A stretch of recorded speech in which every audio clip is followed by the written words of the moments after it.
fois que vous êtes arrivé sur le site de Mobility Tool, vous allez d'abord être dirigé vers cette première interface qui s'appelle European Login. Normalement, votre adresse mail est préenregistrée avec l'adresse mail qui a été fournie à la candidature. Vous n'avez plus qu'à mettre votre mot de passe et vous allez accéder ainsi à Mobility Tool et à l'interface d'accueil qui vous permettra par la suite de compléter votre rapport final. Vous avez ici donc l'interface d'accueil, bienvenue sur Mobility Tool. Vous retrouvez ici une documentation mise à disposition par la Commission européenne et notamment un guide Mobility Tool pour les bénéficiaires. Et ici la liste des projets que vous avez contractualisés avec l'agence sur les différentes conventions. Vous allez pouvoir rentrer du coup dès à présent dans le projet qui est concerné par la complétion du rapport final en cliquant simplement dessus. Voilà. Vous arrivez directement sur l'interface projet cette fois-ci, où vous retrouvez évidemment votre numéro de projet, ainsi que l'ensemble des onglets qui vont devoir être complétés pour mettre à jour votre rapport final. Vous retrouvez également dans cette page d'accueil les détails du projet concerné. L'onglet organisme, vous allez retrouver ici l'intégralité des partenaires de votre consortium. Cet onglet est complété automatiquement avec les données qui ont été fournies lors de votre candidature et qui ont été également contractualisées. Je vous incite à vérifier les données qui ont été présentées, notamment si des membres de votre partenariat ont quitté le consortium ou bien que des membres du partenariat sont rentrés dans votre consortium. Vous pouvez aller vérifier les fiches partenaires en cliquant ici sur Afficher. Voilà, l'intégralité des détails se présente comme ceci sur une fiche. Vous n'avez pas sur cet onglet la possibilité d'effectuer de modifications vous-même. Si vous avez la nécessité d'effectuer une modification, je vous conseille de contacter votre référent au département gestion des projets qui se chargera d'effectuer donc ces changements pour vous. Vous avez ensuite l'onglet Contact. Alors, de la même façon, l'onglet Contact est pré-rempli avec les contacts qui ont été fournis au moment de la candidature et dans les différents échanges que vous avez eus avec le DGP, partenaire par partenaire. Comme vous voyez ici, il y a plusieurs contacts par partenaire. Vous pouvez éditer ces contacts, c'est-à-dire aller les modifier vous-même. Donc, vous cliquez ici sur l'onglet Éditer, sur le petit stylo, et vous allez pouvoir modifier les détails du contact.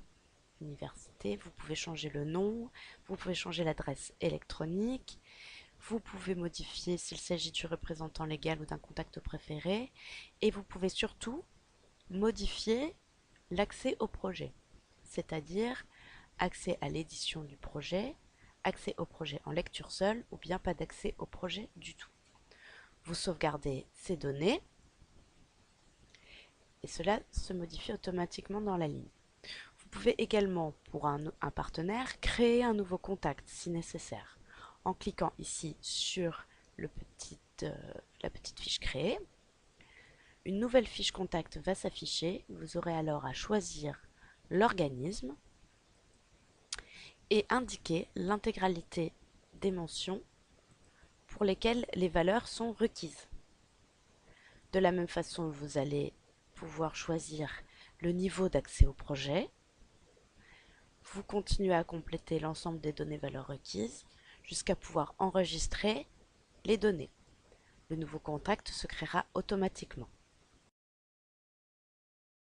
Dans cet onglet Mise en œuvre et gestion du projet, de la même façon que sur les deux onglets précédents, l'ensemble des partenaires du projet du consortium sont indiqués au préalable avec leur rôle défini, c'est-à-dire la différenciation entre bénéficiaires du projet et partenaires.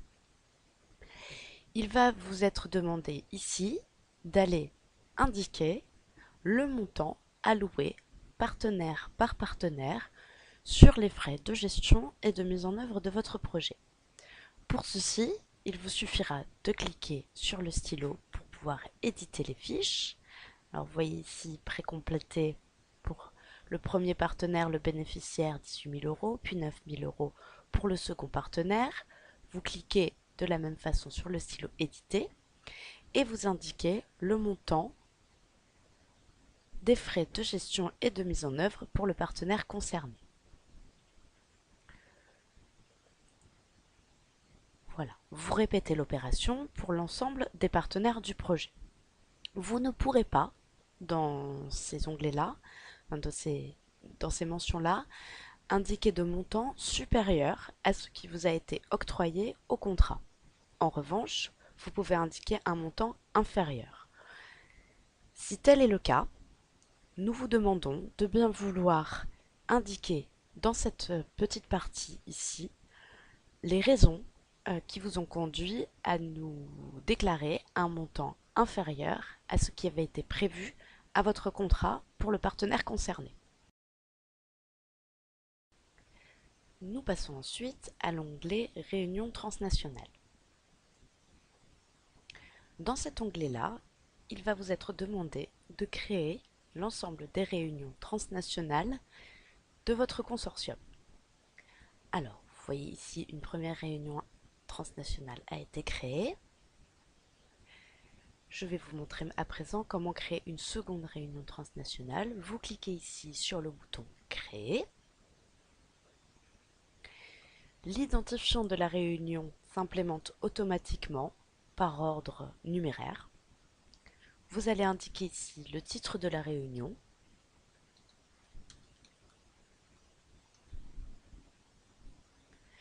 la date de début de la réunion ainsi que la date de fin de la réunion, qui doivent impérativement être dans le cadre des dates de la durée du projet, bien entendu. L'organisme d'accueil, c'est-à-dire l'organisme hôte,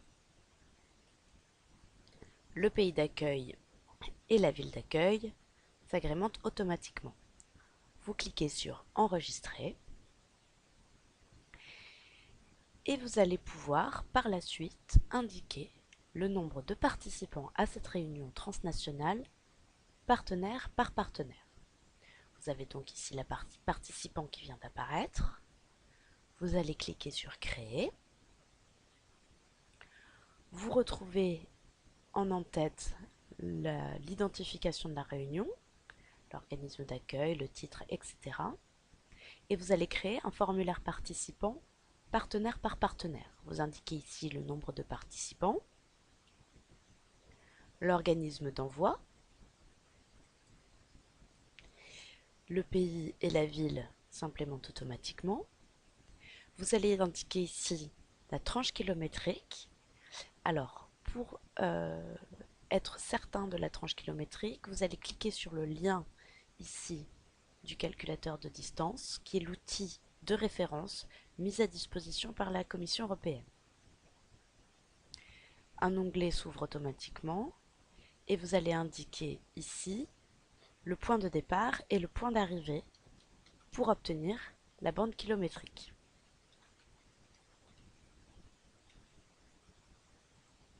Vous cliquez sur Calculer. Voilà, la distance à prendre en considération est de 530,85 km. Vous revenez vers Mobility Tool et dans le menu déroulant, vous choisissez la bande kilométrique correspondante. Comme vous l'avez vu, le montant total qui est alloué à cette réunion transnationale pour ce partenaire, c'est-à-dire pour cet organisme d'envoi, se calcule automatiquement. Vous enregistrez et vous répétez l'opération Créer dans l'onglet Participants pour tous les partenaires qui ont assisté à cette réunion transnationale. Afin de vérifier l'ensemble des données indiquées, vous pouvez retourner sur la liste, ici, et vous avez la liste des réunions transnationales, le titre des réunions, les dates de début, dates de fin, les organismes d'accueil et les montants calculés. Nous allons passer à la complétion de l'onglet Production intellectuelle. Alors, pour les productions intellectuelles, pour compléter cet onglet, il faut bien sûr que vous ayez des productions intellectuelles à votre contrat. Alors, de la même façon que pour les onglets précédents, les productions intellectuelles sont pré-remplies par rapport à votre candidature et à ce qui a été contractualisé. Il va donc être nécessaire d'aller ajouter les frais correspondant à chacune des productions intellectuelles. Pour ceci, vous allez vous placer sur une production intellectuelle et cliquer sur le stylo, toujours pareil, pour éditer la fiche de cette production intellectuelle. Ici, les données ont été pré-remplies. Je vous conseille vivement de vérifier l'intégralité de ces données pour la simple raison que ce sont les données qui ont été fournies évidemment à la candidature et que bien entendu elles ont pu évoluer dans la mise en œuvre de votre projet. Je vous conseille donc de vérifier l'identification de la production, le titre de la production notamment, bien entendu les dates de début et dates de fin, les langues disponibles et la description. Vous allez pouvoir ensuite passer, en descendant un tout petit peu, à la complétion des frais pour chacune des productions intellectuelles. Dans cette partie organisme, l'ensemble des partenaires sont indiqués. Tous les partenaires n'ont bien sûr pas travaillé sur toutes les productions intellectuelles. Il va donc falloir compléter les frais alloués partenaire par partenaire pour chacune des productions intellectuelles.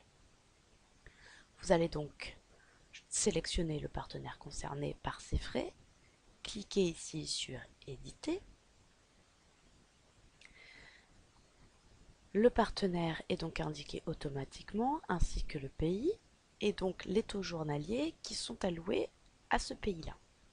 Vous allez compléter uniquement les jours de travail, catégorie de personnel par catégorie de personnel pour ce partenaire et vous répéterez l'opération autant de fois que nécessaire pour les partenaires impliqués dans la production intellectuelle. Je vous rappelle ici que la catégorie manager et personnel de soutien administratif ne peuvent être alloués à un projet que si une demande a été faite auprès de l'agence nationale et que l'agence nationale a dûment validé l'utilisation de ces deux catégories de personnel. Je vous invite donc ensuite à compléter. Vous rentrez ici le nombre de jours de travail, catégorie par catégorie, et vous voyez que le montant se calcule automatiquement. Vous n'avez plus qu'à enregistrer. Vous répéterez bien entendu l'opération pour l'ensemble des partenaires qui ont travaillé sur cette production intellectuelle. Petite subtilité, pour les partenaires qui ont coordonné les productions intellectuelles, vous allez rentrer sur la fiche du partenaire et ici cocher coordinateur. De la même façon, vous complétez le nombre de jours de travail, catégorie de personnel par catégorie de personnel. Le montant se calcule toujours automatiquement. Vous enregistrez. Vous avez ici, en retournant à la liste, la possibilité de créer une nouvelle production intellectuelle si les productions intellectuelles que vous avez mises en œuvre ne sont pas celles qui ont été indiquées à la candidature. Vous cliquez donc sur créer et là il va vous falloir remplir la fiche production intellectuelle en complétant l'ensemble des valeurs requises pour cette nouvelle production intellectuelle. Par exemple ici au 7, c'est une conférence, titre de production, vous remplissez le titre, vous indiquez les dates, les langues disponibles, une brève description de la nouvelle production intellectuelle, vous enregistrez et dans l'onglet organismes, alors évidemment comme vous créez une nouvelle fiche, les organismes ne sont pas pré-remplis. Vous allez donc créer une fiche organisme pour les partenaires qui ont été impliqués dans cette nouvelle production intellectuelle.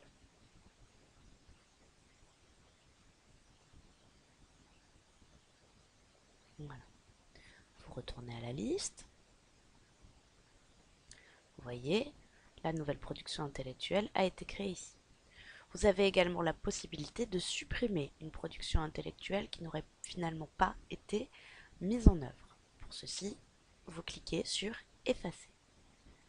Êtes-vous sûr de vouloir supprimer les éléments sélectionnés et vous confirmez. Nous allons à présent passer à la complétion de l'onglet Événements de dissémination. Tout comme les productions intellectuelles, les événements de dissémination doivent au préalable être prévus à votre contrat. Les événements de dissémination sont bien entendu liés à la réalisation et donc à la diffusion d'une production intellectuelle réalisée par le consortium. De la même façon que les productions intellectuelles, l'ensemble des données, ici, sont pré-remplis par rapport à ce que vous aviez indiqué à la candidature et par rapport à ce qui a été contractualisé. Il va vous falloir vérifier ces données bien entendu et compléter les frais alloués à chacun des événements de dissémination. Vous allez donc cliquer sur le stylo pour éditer la fiche de l'événement de dissémination. Vous allez vérifier l'ensemble des données pré-remplies, l'identification, le titre, le pays d'accueil, vérifier la description et la modifier si nécessaire, et indiquer les productions intellectuelles disséminées. Vous allez indiquer de la même façon la date de début et date de fin de l'événement de dissémination. Un petit peu plus bas, vous allez pouvoir créer le budget de cet événement de dissémination. Comme vous le voyez ici, on retrouve le partenaire hôte, c'est-à-dire qui a organisé et reçu l'événement de dissémination. Il est donc le coordinateur et le pays d'organisation s'implémente ici. Vous allez cliquer sur le stylo Éditer et indiquer dans la partie budget le nombre de participants nationaux et le nombre de participants internationaux pour cet événement de dissémination.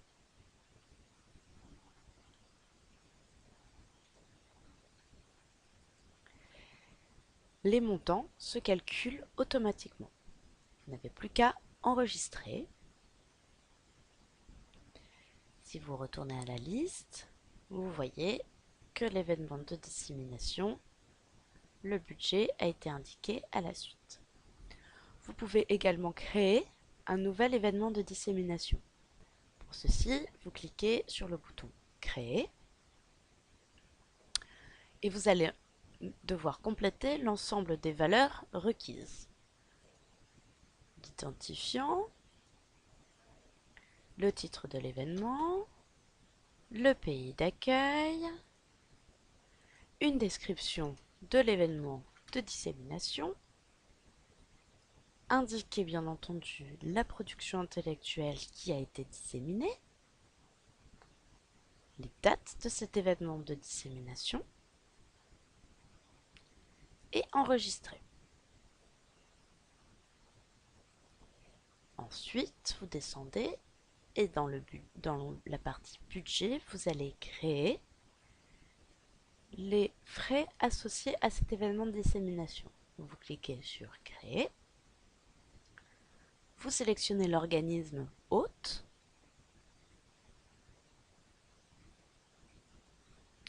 Vous indiquez s'il est coordinateur de cet événement de dissémination.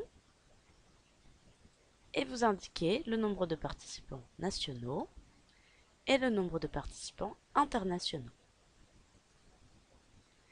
Les montants se calculent automatiquement. Vous pouvez enregistrer. Vous retournez ainsi à la liste des événements de dissémination et vous voyez qu'un nouvel événement de dissémination a été créé. Une nouvelle fois, vous pouvez supprimer un événement de dissémination qui n'aurait pas finalement eu lieu. Vous cliquez ici sur Effacer et vous confirmez votre choix d'effacer cet événement de dissémination. L'onglet suivant concerne la complétion des activités d'apprentissage, d'enseignement et de formation. Comme vous le voyez ici, les données de la candidature et du contrat sont pré-remplies. Encore une fois, il va vous falloir ajouter les frais associés à chacune de ces activités d'apprentissage. Vous allez donc éditer la fiche de l'activité d'apprentissage concernée en cliquant sur le stylo.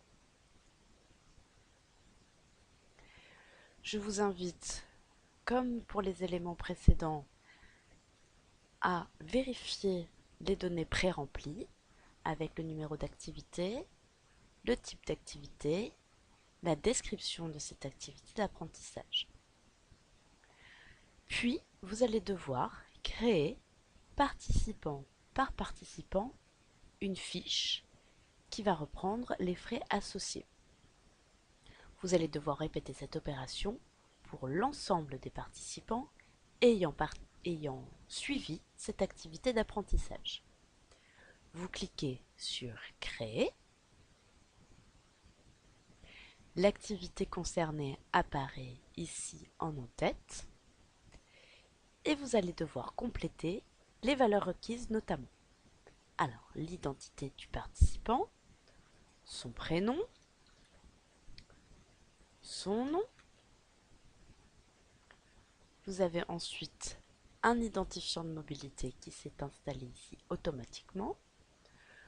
Vous pouvez indiquer s'il s'agit d'un accompagnateur, d'un participant avec des besoins spécifiques, d'un participant issu de milieux défavorisés. Vous pouvez indiquer ici si c'est un financement non européen ou bien si c'est un cas de force majeure. Vous allez ensuite passer à la partie durée. Vous indiquez les dates de début et la date de fin de l'activité d'apprentissage. La durée de cette activité va se calculer automatiquement. Pour rappel de la règle, les activités d'apprentissage, d'enseignement et de formation doivent être à minima de 5 jours et au maximum de 60 jours. Vous pouvez ajouter des jours de voyage, 2 jours maximum. Vous pouvez indiquer ici s'il y a eu des jours d'interruption, mais vous devrez les justifier dans le commentaire. Et la durée subventionnée et donc le calcul des frais de séjour se fera automatiquement.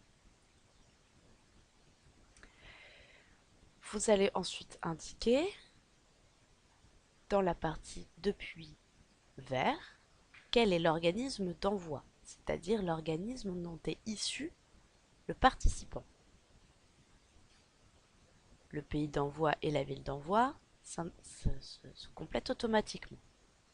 Vous allez indiquer ensuite l'organisme d'accueil, c'est-à-dire l'organisme qui a reçu les participants et a prodigué la formation concernée. Le pays d'accueil et la ville d'accueil se complètent automatiquement. Puis, en dernier lieu, vous allez indiquer la tranche kilométrique.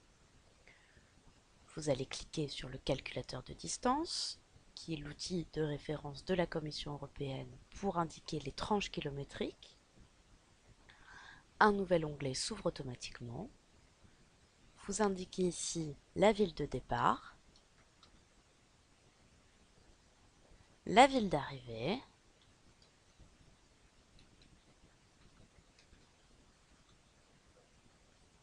vous cliquez sur calculer et la distance à prendre en considération s'affiche ici. Vous retournez sur Mobility Tool et vous indiquez la tranche kilométrique correspondante. Voilà. Dans la partie suivante, frais de voyage, soutien individuel et total, vous voyez que les montants pour ce participant se sont calculés automatiquement. Vous enregistrez et toujours dans cette activité d'apprentissage, d'enseignement et de formation, vous répétez l'opération d'enregistrement d'un participant pour chacun des participants à cette activité d'apprentissage, bien entendu. Vous pouvez retourner à la liste. Cette opération va être à réaliser pour l'ensemble des activités qui ont été réalisées par le consortium. Vous pouvez par ailleurs créer une nouvelle activité d'apprentissage en cliquant ici sur le bouton Créer. Vous allez devoir renseigner l'identification de cette activité, le type d'activité, en apporter une description et l'enregistrer. De la même façon que pour les activités précédentes, vous allez devoir créer une fiche participant pour tous les participants qui ont suivi cette activité d'apprentissage. Vous cliquez toujours de la même façon sur Créer et vous renseignez l'ensemble des valeurs requises par participant avant d'enregistrer vos données. Vous pouvez retourner à la liste des activités d'apprentissage.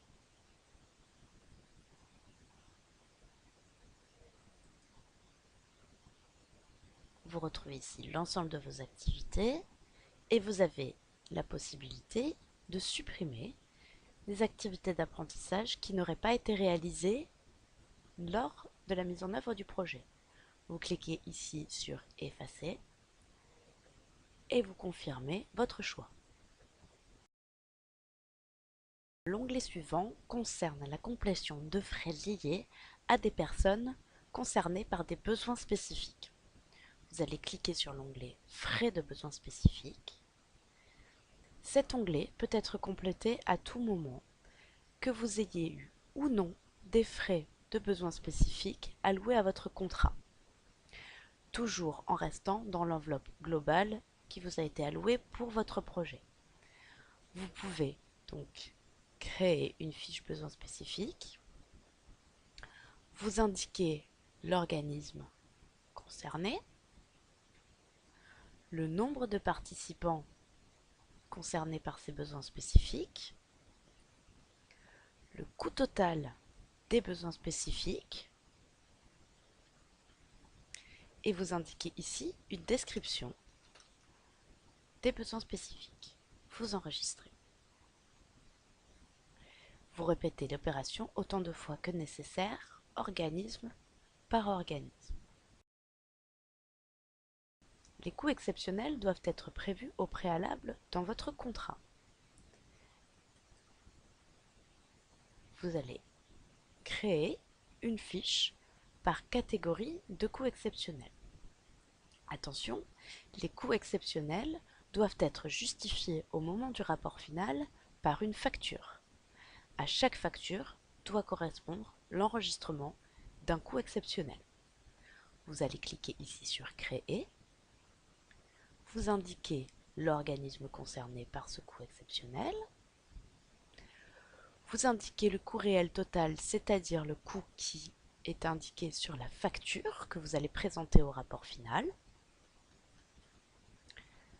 Le coût éligible, soit 75% du coût réel total, va se compléter automatiquement et vous allez indiquer ici la nature de la dépense. Vous enregistrez. Vous répétez l'opération autant de fois que nécessaire pour les coûts exceptionnels qui sont concernés par le projet. Vous avez la possibilité également d'indiquer des coûts exceptionnels garantis. De la même façon que les coûts exceptionnels garantis doivent être prévus au contrat. Vous allez cliquer sur Créer pour créer une fiche, indiquer le nom légal de l'organisme concerné, le coût réel total de cette garantie et le coût éligible se calcule automatiquement. Vous n'avez plus qu'à enregistrer. À ce stade, vous avez balayé et complété l'ensemble des onglets nécessaires à la complétion de votre rapport final. Vous avez ici l'onglet Budget. À tout moment, vous pouvez cliquer sur cet onglet pour aller vérifier les données que vous avez enregistrées. Et vous pouvez, une fois l'ensemble des onglets complétés, de nouveau vous positionner sur cet onglet-là pour vérifier les données indiquées dans Mobility Tool. Vous avez l'ensemble des postes budgétaires ici, Vous avez ici indiqué le budget approuvé par l'Agence nationale, c'est-à-dire votre budget contractuel poste de dépense par poste de dépense. Et vous avez ici le budget actuel dans Mobility Tool, c'est-à-dire le budget que vous avez déclaré à l'instant T. Cet onglet-là vous permet d'effectuer le suivi budgétaire des montants que vous avez indiqués dans les onglets et donc dans Mobility Tool. La dernière étape de la complétion de votre rapport final va consister justement à générer ce rapport final avec l'ensemble des données que vous aurez complétées. Vous allez pour cela cliquer sur l'onglet Rapport. Alors, pour des raisons techniques, nous n'avons pas la même interface. Je vais vous montrer comment cela doit se présenter. Vous allez générer le rapport final du bénéficiaire. Donc, vous allez pour cela cliquer sur le bouton bleu « Générer le rapport final du bénéficiaire ». Lorsque vous aurez généré ce rapport final, commencé à travailler dessus et refermé, vous pourrez rééditer le brouillon. Donc ce sera cette interface-là qui se présentera à vous. Voilà, pour des raisons techniques, nous avons dû générer au préalable le rapport final de ce projet. Une fois que vous aurez soit généré votre rapport final, soit éditer le brouillon en fonction de l'état d'avancement de la complétion de votre rapport, vous trouverez sur cette interface-là. Alors, ici, vous avez l'état d'avancement de la complétion de votre rapport final. Pour l'instant, nous sommes à 96%. La soumission n'est pas disponible. Vous retrouverez ici à droite l'ensemble des éléments de votre rapport final. La petite coche verte ici indique que ces éléments-là sont complétés correctement et que vous pourrez passer au suivant. Alors, je vais passer brièvement sur la complétion narrative de votre rapport final. Pour une complétion de qualité de votre rapport, je vous conseille de vous référer au guide qui a été mis à disposition sur l'espace Pénélope de chacun des projets, comment rédiger un rapport final de qualité. Donc rapidement, nous allons balayer l'ensemble des onglets. Vous retrouverez ici le contexte pré-rempli avec l'identification du projet, le résumé du projet, alors qui sera soit extrait de la candidature, soit qu'il faudra compléter. Je vous conseille de le relire et de le mettre à jour par rapport à ce qu'il s'est réellement passé dans la mise en œuvre de projet, en fournir une traduction en anglais. Vous avez le résumé des participants, puis vous allez passer à la description du projet. L'ensemble des données pour lesquelles vous avez des petits carrés à compléter doivent être complétés. Même si vous n'êtes pas concerné, il faut quand même indiquer dans ces parties-là non concerné ou pas applicable, mais quelque chose doit être indiqué. Vous avez certaines parties où vous aurez des menus déroulants où vous pourrez donc sélectionner et vous complétez au fur et à mesure la partie narrative de votre projet.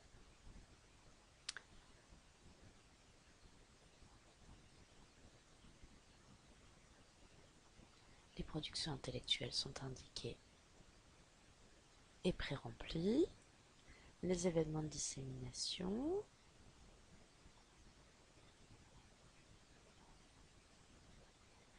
Les activités d'apprentissage.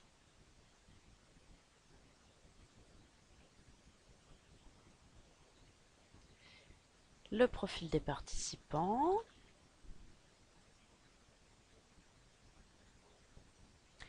Vous avez ensuite l'impact et la dissémination, puis la pérennisation. Et enfin, dans la dernière partie, vous avez un résumé de votre budget et de l'ensemble des données budgétaires que vous avez complétées précédemment.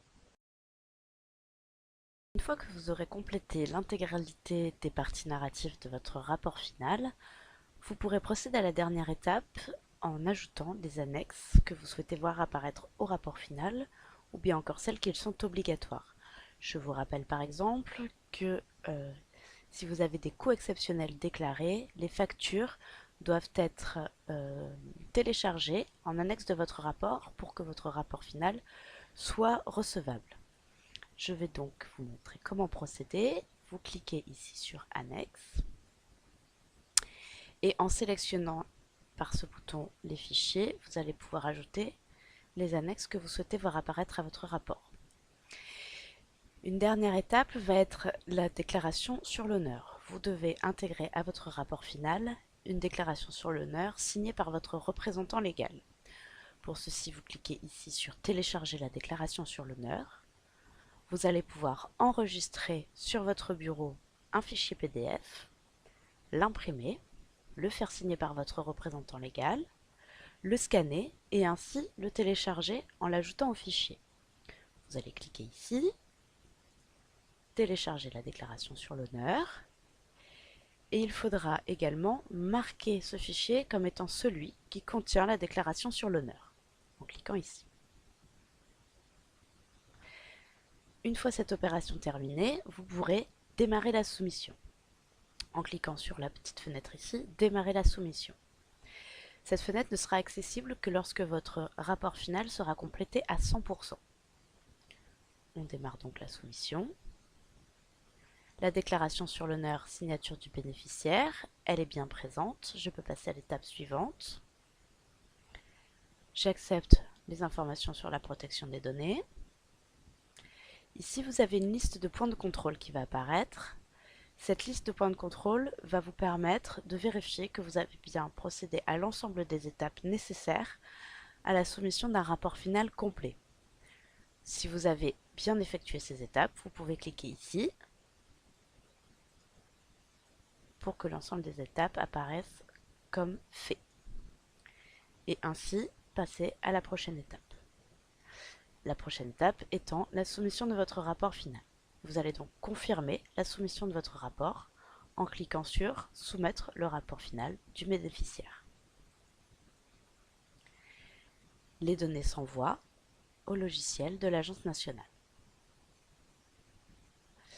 Vous allez retourner automatiquement sur cette page rapport de bénéficiaire et vous voyez le statut de votre rapport final qui est en soumission en cours.